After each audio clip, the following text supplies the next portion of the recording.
അറിയാമോ? ഈ ഞങ്ങളുടെ ഒരു വർഗത്തിന് എന്ന് പറഞ്ഞാൽ പാസ്റ്റർമാര്, ഈ സ്റ്റേജിൽ ഇരിക്കുന്ന പാസ്റ്റേഴ്സ് ഉൾപ്പെടെ എല്ലാ പാസ്റ്റർമാരും ഇവിടെ ഉണ്ട്. പാസ്റ്റേഴ്സ് ഒത്തിരി ഐഡന്റിറ്റി ക്രൈസിസ് ഒക്കെ ഉള്ളവരാണ്. പ്രത്യേകിച്ച് അവരുടെ മക്കൾ, പാസ്റ്റേഴ്സിന്റെ മക്കൾ ഇതിനകത്തുണ്ടെങ്കിൽ ഒന്ന് കൈപൊക്കാമോ? പാസ്റ്റേഴ്സിന്റെ മക്കള് കൈപൊക്കിക്കേ. ഭൂരിപക്ഷം ഞങ്ങളാണ്. ഞങ്ങൾ ഭൂരിപക്ഷമുണ്ട്, ന്യൂനപക്ഷമല്ല. പാസ്റ്റർമാർ ഒന്നുകൂടെ കൈപൊക്കിക്കേ. മക്കളെ ധൈര്യമായിട്ട് പൊക്കടാ, ചമ്മി പൊക്കല്ലേ, നല്ലപോലെ പൊക്ക്. പാസ്റ്റർമാർ എന്നെ ഗുണമെന്നറിയാം. വെരി ഗുഡ് മക്കളെ, കൈ താത്തിട്ടോ. എന്റെ പൊന്നു മക്കളെ, നമ്മുടെ ഈ പാസ്റ്റർമാരുടെ മക്കൾക്ക് ഒത്തിരി, ഞാനൊരു പാസ്റ്റർ മോനാ, എന്റെ പോലും പാസ്റ്ററായിരുന്നു. എനിക്ക് 4 മക്കളുണ്ട്. അപ്പോൾ പാസ്റ്റർമാരുടെ മക്കൾക്ക് പലപ്പോഴും ഒരു പ്രശ്നമുണ്ട്. ആ പ്രശ്നം എന്താണെന്നറിയാമോ? ഐഡന്റിറ്റി ക്രൈസിസ് എന്നുള്ളൊരു പ്രശ്നമാണ്. കാരണം ഈ സ്കൂളിൽ ചെല്ലുമ്പം സ്കൂളുകാർ ചോദിക്കും, വാട്ട് ഈസ് യുവർ ഫാദർ? ഒരു കൊച്ചു പറഞ്ഞു, my father is A doctor. വേറെ ആൾ പറഞ്ഞു, my father is an engineer.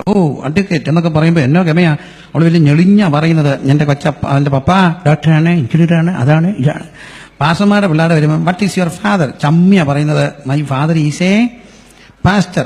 എടുത്തും ചോദിക്കും, വാട്ട് പാസ്റ്റർ? പിന്നെ മിണ്ടാനൊക്കത്തില്ല. എന്തെങ്കിലും ചെയ്താൽ ഒട്ടനെ എടുത്ത് വായിച്ച് പറയും, നീ ഒന്നുമില്ലേലും ഒരു പാസ്റ്ററുടെ കൊച്ചല്ലേ കൊച്ചേ, മര്യാദയ്ക്ക് നീ വേണ്ടേ ജീവിക്കാൻ. അത് പുള്ളി പറയും, എന്റെ കുറ്റമല്ലല്ലോ. സത്യത്തിൽ അവിടെ കുറ്റമാണോ? അതെ, ജന്മം അവിടെ കുറ്റമാണോ? ദൈവത്താ സംഭവിക്കുന്ന. അപ്പൊ എന്റെ മക്കളും ചിലപ്പോഴൊക്കെ ഇത് പറയാറുണ്ട്. മക്കളെ ഒന്നുകൂടെ പൊക്കിക്കേ, പാസ്റ്റർമാരുടെ മക്കളെ ഒന്നുകൂടെ കൈവക്കിക്കേ. നിങ്ങളത് സന്തോഷത്തോടെ കേൾക്കണം കേട്ടോ. ഈ ലോകത്ത് നിങ്ങൾക്കാർക്കും, മറ്റേ പിള്ളേരെല്ലാം കുശിപ്പിച്ചോണേ, നിങ്ങൾക്കാർക്കും കിട്ടാത്തൊരു ഭാഗ്യം ഈ മക്കൾക്കൊക്കെ ഉണ്ട്. ഞാൻ ഒരിക്കലും എങ്ങാണ്ട് ദൂരേന്ന് വരികയാണ്. വരുമ്പം വലിയ കാര്യമൊന്നുമില്ല, ഞാൻ ഈ കൊമ്പത്തെ കാര്യമൊന്നുമല്ല പറയുന്നത്, കൊച്ചു കാര്യമാണ് പറയുന്നത്. കാരണം നമ്മുടെ ദൈവം ചെറുതുകളുടെയും ചെറിയ കാര്യങ്ങളുടെയും ഒക്കെ ദൈവമാണ്. അപ്പോൾ ഞാൻ എങ്ങാണ്ട് ദൂരേന്ന് വരുമ്പോൾ എന്നെ ഒരാൾ വിളിച്ചിട്ട് പറഞ്ഞു, ഞാൻ ഇച്ചിരി ഈ കൊഞ്ച് ചെമ്മീനോ കൊഞ്ചോ, അത് അങ്ങനെ ഒരു സാധനം, കൊഞ്ചാന്ന് തോന്നുന്നു, പ്രോൺസ്, അത് ഞാൻ വരുന്നു. അപ്പൊ എന്നോട് പറഞ്ഞു, നിങ്ങൾ റാന്നിയിലുണ്ടോ? ഞാൻ പറഞ്ഞില്ല. അപ്പൊ എന്നോട് പറഞ്ഞു, ഞാൻ റാന്നി വഴി പോവുകയാണ്, പക്ഷെ എനിക്ക് വീട്ടിൽ കയറാൻ സമയമില്ല. പക്ഷെ എന്റെ കയ്യിൽ ഇച്ചിരി ഈ പ്രോൺസ് ഉണ്ട്, നിങ്ങൾക്ക് തരാൻ വേണ്ടിയാ. ആരെയെങ്കിലും ഒന്ന് ടൗണിലോട്ട് വിട്ടാൽ ഞാൻ കൊടുത്തേക്കാന്ന് പറഞ്ഞു. ഞാൻ പറഞ്ഞൊരു കാര്യം ചെയ്യും, ഞാൻ ആരെങ്കിലും വീട്ടിൽ വിളിച്ച് പറയാം. ഞാൻ പെട്ടെന്ന് എന്റെ വീട്ടിൽ വിളിച്ചിട്ട് എന്റെ ഭാര്യയോട് പറഞ്ഞു, മോളെ ആരെയെങ്കിലും ടൗണിലോട്ട് വിടുക. എന്തിനാന്ന് ചോദിച്ചാൽ പറഞ്ഞു, ഇന്നാല് വരുന്നുണ്ട്, അങ്ങയുടെ കയ്യിൽ എന്തിനാ? ഞാൻ പറഞ്ഞു, ഞങ്ങളുടെ കയ്യിൽ ഇച്ചിരി ഇങ്ങനെ നമുക്ക് തരാൻ വേണ്ടി ഈ പ്രോൺസുമായിട്ടാണ് വരുന്നത്, അപ്പൊ അത് മേടിക്കാൻ വേണ്ടി ആരെങ്കിലും വിടുക. തിരിച്ചൊന്നും മറുപടി പറയുന്നില്ല. അപ്പൊ ഞാൻ പുള്ളി ധൃതി പിടിച്ച് പോവുക, സമയമില്ലാത്തതുകൊണ്ടാണ് വീട്ടിൽ കയറുന്നത്. പെട്ടെന്ന് ആരെങ്കിലും വിടാം, പുള്ളി അറിയാവുന്ന ആരെങ്കിലും വിടണം, അല്ലെങ്കിൽ നമ്പർ കൊടുത്ത് വിടണം.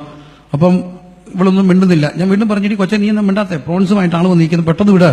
അപ്പോൾ ഒരു കരച്ചിൽ കേൾക്കാം. ഞാൻ തപ്പാവേ, കരച്ചിലും പ്രോൺസുമായിട്ട് എന്താ ബന്ധം? പ്രോൺസിന്റെ പേര് കരയുന്നത് എന്തിനാ? അപ്പൊ ഞാൻ ചോദിച്ചു, നീ എന്തിനാ കരയുന്നേ? അപ്പൊ അവള് വിങ്ങിപ്പൊട്ടി പറയാം, അല്ല ചച്ചാ, കർത്താവിന് ഇത്രയും സ്നേഹം കൊണ്ടെന്ന് എനിക്ക് അറിയത്തില്ലായിരുന്നു. ഞാൻ ഇത്രയും സ്നേഹം പ്രോൺസിന്റെ. അപ്പൊ അവള് പറഞ്ഞു, കൊച്ചു സ്കൂളിൽ നിന്ന് വന്നു, ഈ വന്ന ഉടനെ തന്നെ ബാഗ് താപ്പോട്ടിട്ടിട്ട് ചാടി കയറി ഇങ്ങനെ വരുമ്പോൾ ഓരോ കാര്യങ്ങൾ പറയത്തില്ലേ, അമ്മേ അമ്മേ അമ്മേ അമ്മേ അമ്മേ അമ്മേ.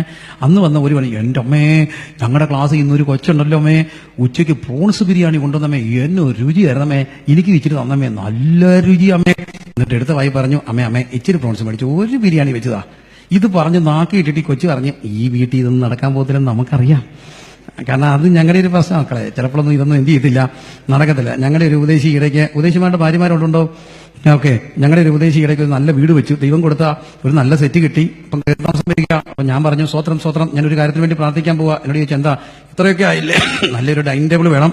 എന്നിട്ട് ഞാൻ പറഞ്ഞു, എനിക്കൊരു ആഗ്രഹമുണ്ട്, നല്ല ഡൈനിങ് ടേബിൾ. എന്നിട്ട് അതിന്റെ നടുവ് ഇങ്ങനെ കറിയൊക്കെ വെച്ചിട്ട് കറക്കുന്നേ. എന്നോട് ചോദിച്ചാൽ എന്തിനാ, പാവം പിടിച്ചാണ് ഈ ഉപദേശി, എന്തിനാ കറക്കുന്നേ? ഞാൻ പറഞ്ഞു, ഗസ്റ്റൊക്കെ ഇരിക്കുമ്പോൾ ഈ കൈയെല്ലാം കൂടെ ഇടയ്ക്കോട്ടിട്ട് നിങ്ങൾ വിളമ്പണ്ട, അതങ്ങ് കറങ്ങിക്കോളും. എന്നാൽ പുള്ളി എന്നെ നോക്കിയിട്ട് പറഞ്ഞു, എന്റെ മുന്നിൽ ഉപദേശി രാവിലെ 20 രൂപയുടെ മത്തി മേടിക്കും, അത് എവിടെ കറക്കാനാ? 5-6 പേരുണ്ട്, ഇത് കറങ്ങി വരുമ്പോഴത്തേന് എന്ത് ചെയ്യും? തീരും. പിന്നെ എന്നാ വെച്ച് കറക്കാനാ? ഇതൊക്കെ മിക്കപ്പോഴൊക്കെ ഇപ്പൊ സെൻട്രൽ ട്രാവലുകളിലൊക്കെ വ്യത്യാസമൊക്കെ ഉണ്ടെങ്കിലും ഇതൊക്കെ മിക്കപ്പോൾ ഉപദേശിമാരുടെയൊക്കെ കാര്യം. അപ്പം കൊച്ചെടുത്ത് വായി പറഞ്ഞു, എല്ലാ താരത്തൊന്നും അല്ലെങ്കിൽ നമ്മുടെ പല കാര്യങ്ങളും ആഗ്രഹങ്ങളും നടക്കാറില്ല, ഇതൊന്നും ഈ വീട്ടിൽ നടക്കാൻ പോയിരുന്നില്ല. ഇത് പറഞ്ഞു വായിലോട്ടിട്ടില്ല. അപ്പോഴാണ് ഒരാൾ വിളിച്ചത്, പ്രോൺസുമായിട്ട് വന്നിട്ടുണ്ടെന്ന്. ഞാൻ ആ മനുഷ്യരോട് ചോദിച്ചു, എവിടുന്നാ മേടിച്ചത്? ആലപ്പുഴയിൽ നിന്നാ. എപ്പോഴാ? ഉച്ചയ്ക്ക് 1:30 അതുവഴി വന്നപ്പോൾ ചുമ്മാ കണ്ടപ്പോൾ തോന്നി പാസ്റ്റർക്ക് ഇത്തിരി മേടിച്ചേക്കാന്ന്. എന്റെ ഉള്ളം പിടഞ്ഞു പോയി. കാരണം വലിയ കാര്യമല്ലെങ്കിലും ഉച്ചയ്ക്ക് ഈ ഉപദേശിയുടെ മോള് പ്രോൺസ് ഇന്നപ്പോ ഒന്ന് ആഗ്രഹിച്ചു, വീട്ടിൽ പോയി ഒന്ന് പറയണം, മേടിക്കണമെന്ന്. പറഞ്ഞു ഇല്ല. അന്ന് ഞാൻ അഭിമാനത്തോടെ എന്റെ എല്ലാത്തിനെയും വിളിച്ചു പറഞ്ഞു, ഇപ്പം പിടികിട്ടിയോ പാസ്റ്ററുടെ മക്കളുടെ ഗുണം? നീ ഒരു എഞ്ചിയുടെ മോളാണെങ്കിൽ ചോദിച്ചാൽ കിട്ടിയേനെ, നീ ഒരു ഡോക്ടറുടെ മോനാണെങ്കിൽ ചോദിച്ചാൽ കിട്ടിയേനെ, നീ ഒരു മുഖ്യമന്ത്രിയുടെ മോളാണെങ്കിൽ മുണ്ടിയാ മതി, പിന്നെ നാട്ടുകാരെ മുഴുവൻ പ്രോൺസ് കൊണ്ടു തന്നേനെ, ബഹളമായിരുന്നേനെ. എന്നാൽ ചോദിക്കാതെ കിട്ടുന്ന ഒരപ്പന്റെ മക്കളുണ്ടെങ്കിൽ അത് ഈ അപ്പന്റെ മക്കളാ. അതാണ് കാൺമീൻ നമ്മൾ ദൈവമക്കളെന്ന് വിളിക്കപ്പെടാൻ ഈ കർത്താവ് നമുക്ക് എത്ര വലിയ പദവിയാ തന്നിരിക്കുന്നത്. നിങ്ങൾ ചോദിക്കും മുമ്പ് നിങ്ങളുടെ ആവശ്യം ഇന്നതെന്നറിയുന്ന ഒരു നല്ല പിതാവ് നിങ്ങൾക്ക് വേണ്ടി ഉണ്ടെങ്കിൽ ആ പിതാവുമായി ബന്ധത്തിലേക്ക് വരുന്ന ആ വലിയ അനുഭവത്തെയാണ് ആത്മജനനം. അതകന ഋതാലകഥന ശബനകഥന രഗജ.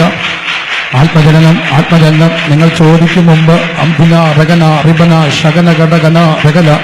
ഇത്ര നല്ല പിതാവ്, ഇത്ര നല്ല ദൈവം, ഇത്ര വലിയൊരു ദൈവത്തിന്റെ മക്കളായി തീരാൻ, ഇത്ര വലിയൊരു ദൈവത്തിന്റെ മക്കളായി തീരാൻ ജീവിതത്തിൽ ലഭിച്ച ഭാഗ്യം അതൊരു അപമാനമാണോ? അല്ല, നമ്മൾ ദൈവ മക്കളാ. ആ പദവി ഒരു പദവിയായി കണ്ടുകൊണ്ട്, അനേകർക്ക് ലഭിക്കാത്ത പദവി എനിക്ക് കിട്ടിയല്ലോ കർത്താവേ.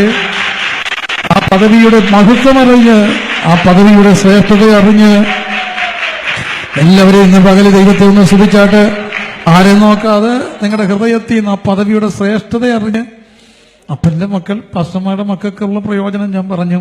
പക്ഷേ ഈ അപ്പന്റെ മക്കളായി തീരുന്ന എല്ലാവർക്കും കിട്ടുന്ന ഒരു പദവിയെ നിങ്ങൾ ചോദിക്കും മുമ്പ് നിങ്ങളുടെ ആവശ്യം ഇന്നതെന്നറിയുന്ന ഒരപ്പന്റെ മക്കളായി തീരുന്ന, കരമുയർത്തി എല്ലാവരും ദൈവത്തെ അപ്പാന്ന് വിളിച്ചെന്ന് പ്രാർത്ഥിച്ച് ആത്മജനനം നടക്കട്ടെ. വ്യക്തിപരമായ ആരെങ്കിലും യേശുവുമായിട്ടൊരു നിങ്ങൾക്ക് തലകൊണ്ടറിയാമെങ്കിൽ നല്ല കാര്യമാണ്. ഇച്ചിരുടെ താഴെ ഹൃദയത്തിലേക്ക് നിങ്ങളുടെ കർത്താവ് വരട്ടെ. പ്രിയരെ, യേശു ഒരു അമൂർത്തമായ ആശയമല്ല, 2000 വർഷം മുമ്പ് എവിടെയോ ഉണ്ടായ ഒരു ആശയമല്ല. നിങ്ങളുടെ കൈ നീട്ടി തൊടാനൊക്കുന്ന, നിങ്ങൾക്ക് സംസാരിക്കാനൊക്കുന്ന, നിങ്ങൾക്ക് വർത്തമാനം പറയാനൊക്കുന്ന ഒരു person. He's a living God and he's a living person.